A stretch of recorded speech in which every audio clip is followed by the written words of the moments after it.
Saya lihat negara-negara kita, tetangga kita efisien. Ya, Malaysia.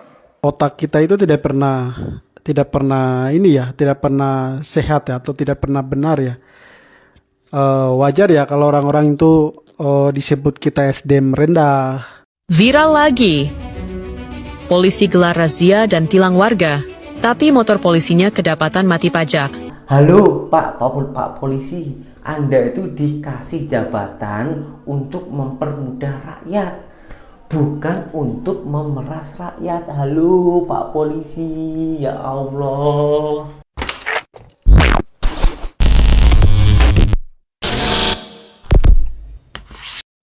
Hai, halo geng, Assalamualaikum warahmatullahi wabarakatuh.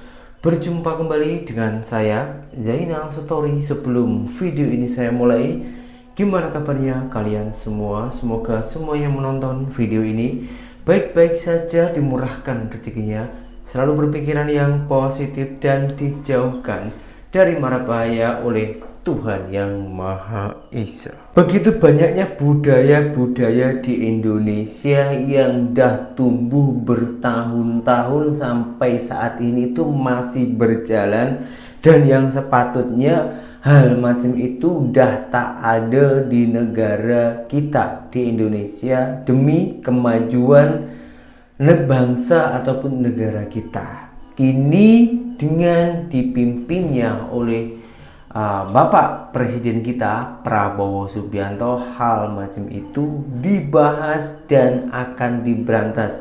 Dan video ini juga disedit oleh salah satu orang Papua Indonesia. Oke, nggak usah berlama-lama, langsung kita simak saja videonya.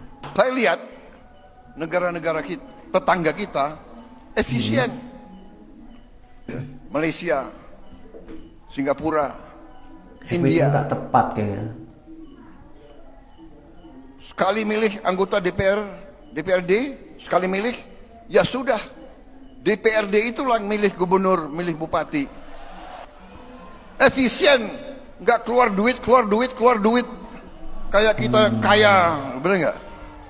Uang yang bisa beri makan anak-anak kita, uang yang bisa perbaiki sekolah, uang yang bisa perbaiki irigasi, uang yang bisa, ini sebetulnya begitu banyak ketua umum partai di sini, sebenarnya kita bisa putuskan malam hari ini juga. Gimana? Guys, ini ada hal yang menarik ya teman-teman ya. Bapak Prabowo Subianto itu kemarin mengusulkan ya sistem pemilu ya, selain gubernur di bawahnya nantinya akan ditunjuk oleh DPR. Nah ini sesuatu hal yang menarik ya menurut saya teman-teman ya. Nah karena apa? Karena kalau kita melihat ke belakang ya, kejadian-kejadian yang terjadi di Papua ini tuh nyambung ya teman-teman. Kenapa saya bilang nyambung? Karena begini, karena ya setiap kali ada pilkada ya, pemilu ya, entah itu di daerah atau provinsi, selalu saja ada konflik ya, selalu ada konflik. Kemarin saya sempat bahas ada masyarakat ya, masyarakat bakar rumah-rumah warga, bahkan fasilitas umum dibakar semua. Nah, masalah-masalah seperti ini ya, nah dengan adanya program seperti ini nantinya akan menghindari konflik-konflik seperti itu ya teman-teman ya.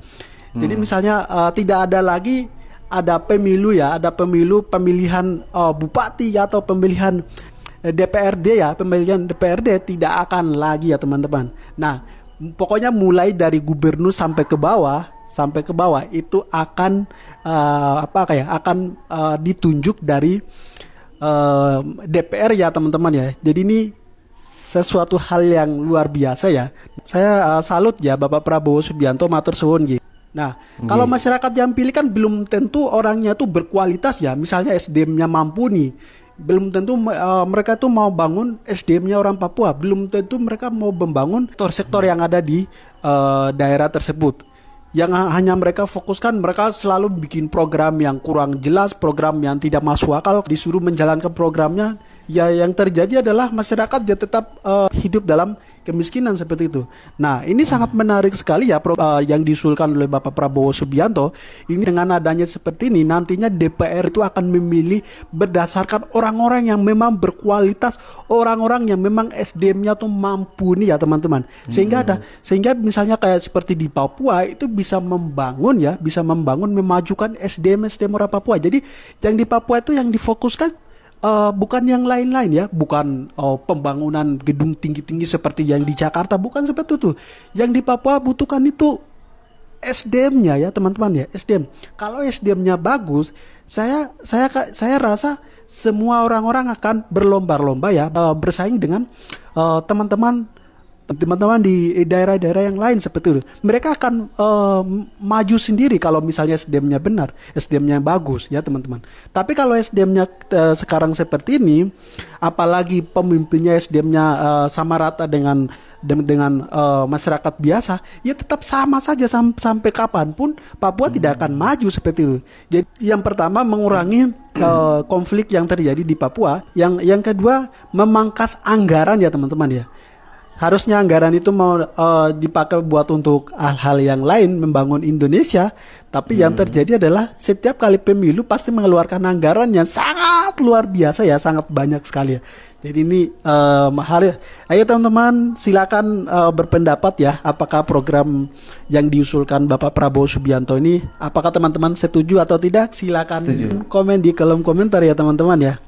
Setuju dong, setuju banget Bang. Bukan hanya di Papua saja, di Jawa pun itu masih ada budaya-budaya macam itu, dan ini memang menimbulkan SDM ataupun sumber daya manusianya rakyat ini semakin parah, semakin jatuh dan semakin bobrok. Saya akui Abang memang cukup cerdas, keren demi membangun negara kita Indonesia. Oke, kita lanjutkan Bang.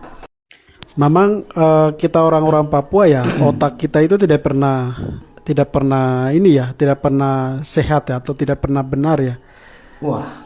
Wajar ya kalau orang-orang itu disebut kita SDM rendah atau dan lainnya, memang wajar ya. Dengan seperti ini ya, teman-teman coba melihat gambar ini ya, perhatikan gambar ini. Nah, ini ada gambar masyarakat setempat memperbaiki jembatan tradisional ya, ya seperti itu ya teman-teman. Dan coba baca keterangannya ya, yang lucunya keterangannya. Coba baca, yang duduk di Istana Negara, terpikir kami anak tiri yang di Papua. Wah, dia anak tiri kan? Aduh, kok ini maksudnya begini, kita orang-orang Papua, kamu stop. Maksudnya kamu mau teriak-teriak atau kamu mau salahkan pemerintah pusat itu dong, tidak salah apa-apa. Kamu bayangkan saja dana-dana otsus itu lunturkan setiap tahun itu berapa. Coba kamu ini dulu. Kamu coba yang cerdas sedikit dulu. Coba perhatikan. Maksudnya begini, yang kita salahkan ya, yang kita menyuarakan, yang kita salahkan itu pemerintah daerah, gubernur sampai turun ke bupati sampai ke desa-desa itu, aparat desa itu. Nah, yang tong salahkan itu dorang itu itu yang paling korupsi paling banyak di daerah sana. Uang dari provinsi itu banyak sekali turun ke daerah-daerah. Tapi yang korupsi adalah kepala-kepala daerah, dari provinsi sampai ke kabupaten sampai ke desa-desa. Nah, orang-orang itu yang harus kita teriakin. Misalnya, nah jembatan-jembatan seperti ini ya, jembatan penghubung antara kampung sebelah dan kampung sebelah ya, bagaimana caranya masyarakat itu mengakses segala sesuatu ya itu dengan mudah. Itu semuanya ada di kepala daerahnya ya. Kalau kepala daerahnya niat bangun ya, tidak korupsi ya, mengurangi kurangi perutnya yang besar itu ya, biar bisa bangun daerah ya, harusnya yang kita teriakan yang orang-orang itu. Karena mau daerah itu mau maju atau tidak itu tergantung kepala daerahnya, bukan provinsinya. Betul. Kalau betul, provinsi setuju. ya jelas mereka tetap sudah dianggarkan anggarannya. Setiap provinsi, daerah-daerah itu harus dianggarkan berapa, itu sudah punya anggaran yang jelas. Jadi kita tidak harus salahkan pemerintah pusat. Yang kita salahkan itu ya pemerintah daerah itu. Jadi kenapa pembangunan di Papua rata-rata tidak pernah maju ya cepat seperti di kota-kota yang lain? Itu semuanya tergantung pemerintah daerahnya. Jadi mulai sekarang kamu stop salahkan pemerintah pusat. Tong salahkan ini Pemda dorang, pemerintah daerah. Yang tong salahkan itu dorang itu. Perut besar baru tidak bikin apa-apa dong, tidak bangun apa-apa itu. Tong salahkan itu dorang itu. Jadi tidak perlu lagi tong salahkan. Kamu stop salahkan ini pemerintah pusat dorang. Teman-teman, kita orang-orang Papua ya, kita lebih bijak lagi ya, maksudnya menilai sesuatu ya, misalnya kalau pembangunan daerah atau pedesaan belum bisa maju berarti salahnya siapa? Apakah harus presiden atau wakil presiden, misalnya Bapak Prabowo Subianto atau Mas Gibran Rakabumi harus turun tangan ke pelosok-pelosok? Tidak mungkin. Iya. Jadi yang mereka yang kayak semacam ini yang harus tangani itu pemdanya, pemerintah daerahnya ya. Dari sini teman-teman paham kan? Kecuali misalnya dana otsus dulunya seperti ini tapi dikurangi seperti ini, nah baru salahkan pemerintah pusat. Abang ini cakapnya memang betul, geng. Karena kebanyakan memang rakyat-rakyat itu apabila ada keluhan-keluhan itu langsung menyalahkan pemerintahan. Sebetulnya memang pemerintahan kita ini sebetulnya programnya sudah cukup bagus, akan tapi para pejabat-pejabatnya ini loh, geng, yang hanya teringin membesarkan perutnya sendiri, tak memikirkan rakyatnya. Di mana tanggung jawabnya ketika dikasih jabatan? Nah ini yang menjadi pertanyaan nih, geng. Karena adalah beberapa contoh misalnya ada kita mendapatkan, rakyat kecil itu mendapatkan bantuan dari pemerintahan, contoh macam gula, beras, minyak, macam itu belum tentu semuanya itu sampai ke rakyat kecil yang benar-benar memerlukan.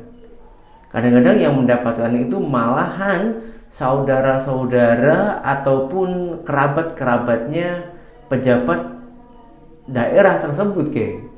Betul lah Bang ini cakap, geng. Viral lagi. Polisi gelar razia dan tilang warga, tapi motor polisinya kedapatan mati pajak. Motor polisi siapa? Platnya mati 2014. Iya kan? Motor siapa? Motor polisi kan? Iya, bawa lihat sini. Ayo, saya tunjukin kalau Bapak mau tahu kesalahannya. Ditilang nggak? Kenapa nggak ditilang? Kenapa masyarakat aja yang ditilang? Itu bukan cuma satu, Pak. Nih, 2015. Motor polisi juga kan? Yang disiplin, Pak, bukan cuma warga. Bapak juga sebagai polisi harusnya ngasih contoh. Bagaimana nih pendapatmu? Tulis di kolom komentar ya. Halo, Pak, Bapak polisi, Bapak Kepolisian Indonesia yang seharusnya itu memberikan contoh kepada masyarakatnya, bukannya memberikan contoh hal yang negatif dan tidak mau disalahkan. Bapak, halo Pak polisi, Anda itu dikasih jabatan untuk mempermudah rakyat, bukan untuk memeras rakyat. Halo Pak polisi, ya Allah. Pak polisi. Aduh, kemarin itu sudah viral. Polisi Indonesia tengah merampas turis Malaysia. Kini polisi merampas rakyatnya sendiri, geng. Ketika rakyatnya itu komplain dan tahu ya, ternyata bapak polisi tersebut memakai kendaraan yang sudah mati pajak, tak mau pajak. Halo Pak polisi, gimana ini Pak polisi? Aduh, ada yang bikin malu aja ini, geng. Masya Allah. Seharusnya Bapak ini memberikan contoh yang bagus-bagus tentang ketertiban, tertib di jalan raya, ketertiban untuk membayar pajak, ketertiban semuanya yang harusnya itu menjadi contoh masyarakat kecil, Pak Bapak polisi. Bukannya malahan memakai jabatan untuk memeras rakyat, Pak polisi. Woi. Ada nenek-nenek yang dipenjara gara-gara maling singkong tetangganya sendiri, walaupun cuma 1 batang. Alasannya terpaksa gara-gara lapar. Ya ekonomi lah ya intinya. Hakim memutuskan 1,5 tahun penjara. Ya, di situ mental nenek itu langsung drop. Lu bayangin aja, 1,5 tahun penjara itu kan sebentar, nggak lama, ya kan? Langsung drop. Gua nggak respect sama orang kayak gini nih ya.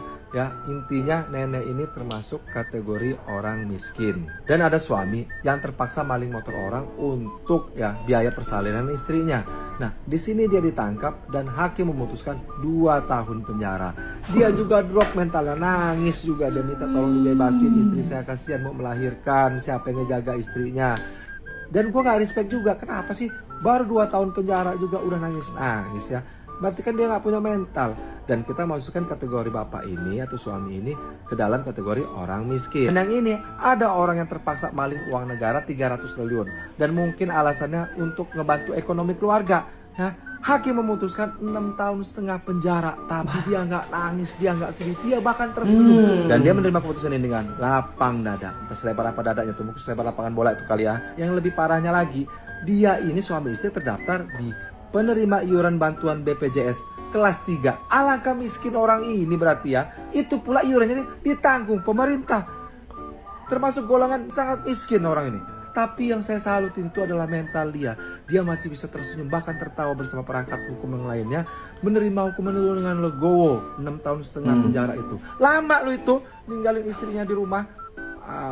Salut bener ya. Jadi kalau kamu orang mau jadi koruptor, harus punya mental yang kayak begini. Aduh mau jadi apa Indonesia ini, geng? Biarlah.